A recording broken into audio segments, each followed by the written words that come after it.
Hello and welcome to The Gay Today. I'm Sue Gives a Fuck, and I really do.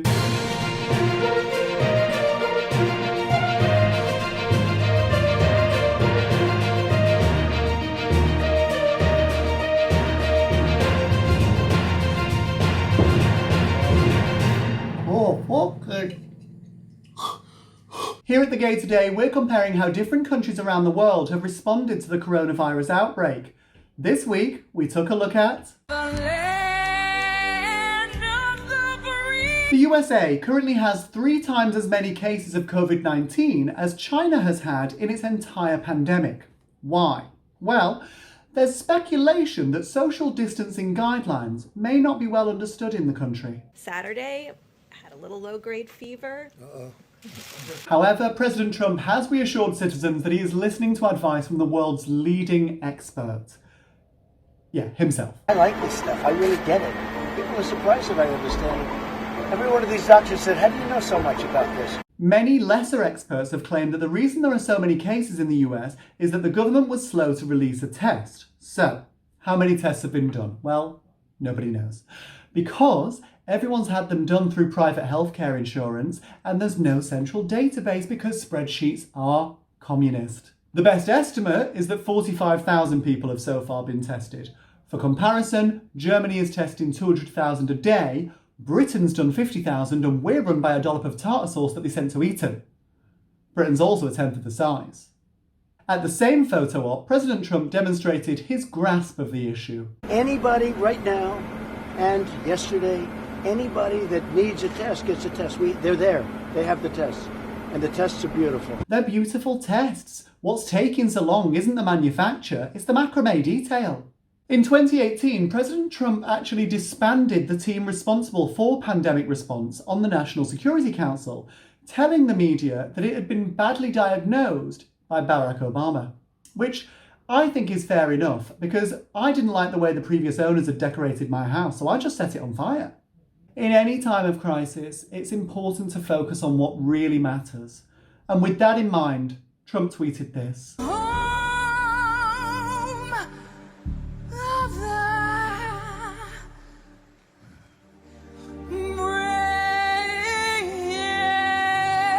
Trump is quoting a Times article by Michael Grinbaum in which he argues that Trump's COVID-19 press briefings are dangerous because lots of people watch them and Trump has repeatedly, I'm quoting now, repeatedly delivered information that doctors and public health officials have called ill-informed, misleading, or just downright wrong.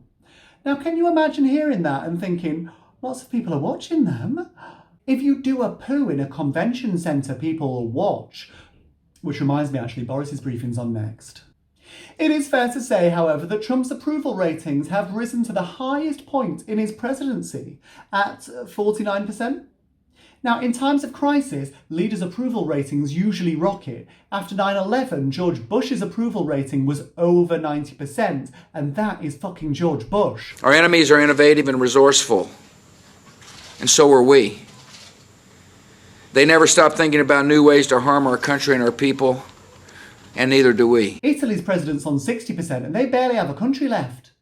So what is the US doing to ease the economic blow? Well, this week Congress passed a $2 trillion aid bill, which is the largest economic stimulus package in history. This is what it contains. A $1,200 one-off payment to every citizen. That's dangerously close to universal basic income, isn't it? In contrast, the UK is paying 80% of people's salaries because they know that they need to give everyone money, but they also know that if you have more, you deserve more. The self-employed and gig workers are entitled to the same benefits as the employed. The amount of unemployment benefit each person can receive has been doubled. And now that's not because it costs more to live now than it did 3 weeks ago. It's just because middle class people need it now and they actually matter. Because it's an election year and middle class people vote.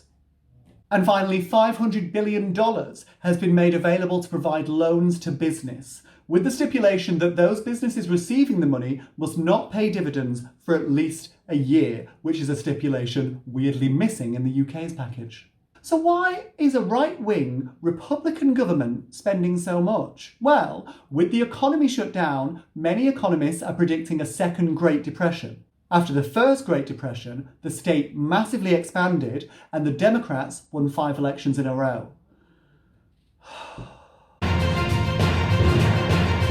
I said, you might be the World Health Organization, but you appear to have wet yourself.